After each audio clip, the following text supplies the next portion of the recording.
ଆଜି ଆଉ ଏକ ଗପ ଆବୃତ୍ତି କରିବା, ଯାହାର ନାମ ହେଉଛି ଅଳସୁଆ ଝିଣ୍ଟିକା। ଖରାବେଳ ବଗିଚା ଭିତରେ ଶାଗୁଆ ଘାସ ଉପରେ ଝିଣ୍ଟିକାଟିଏ ଡେଇଁ ଡେଇଁ ବୁଲୁଥାଏ।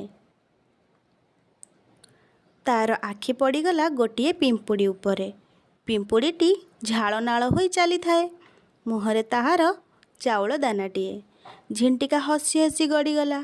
ଏତେ ସୁନ୍ଦର ଶୁଖିଲା ପାଗରେ ଆନନ୍ଦରେ ନାଚ ଗୀତ ନ କରି, ଖେଳବୁଲା ନ କରି ବିଚରା ପିମ୍ପୁଡ଼ିଟି ଏତେ ପରିଶ୍ରମ କରି ଚାଉଳ ଦାନା ବୋହିବାରେ ଲାଗିଛି।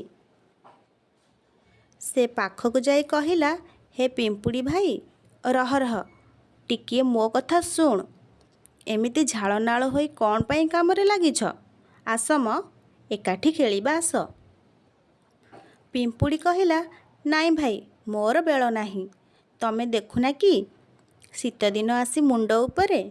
ଏବେଠୁ ଖାଦ୍ୟ ପଦାର୍ଥ ସାଇତି ନ ରଖିଲେ ସେତେବେଳେ କ'ଣ ଖାଇବି?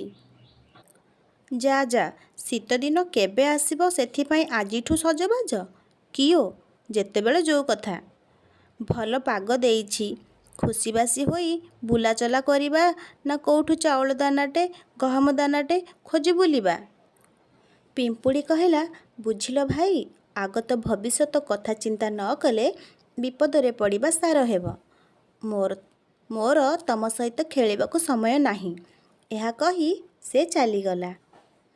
ଖରାଦିନ ସାରା ସେ ଏଇଠୁ ସେଇଠୁ ଖାଦ୍ୟ କଣିକାମାନ ସଂଗ୍ରହ କରି ସେ ତାର ଘରେ ଜମା କରି ରଖିଲା।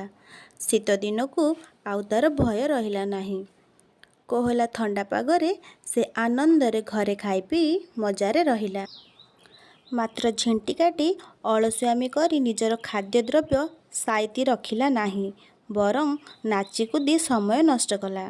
ସେଥିପାଇଁ ବର୍ଷାଦିନେ ତାକୁ ଖାଦ୍ୟ କିଛି ଖାଇବାକୁ ମିଳିଲା ନାହିଁ।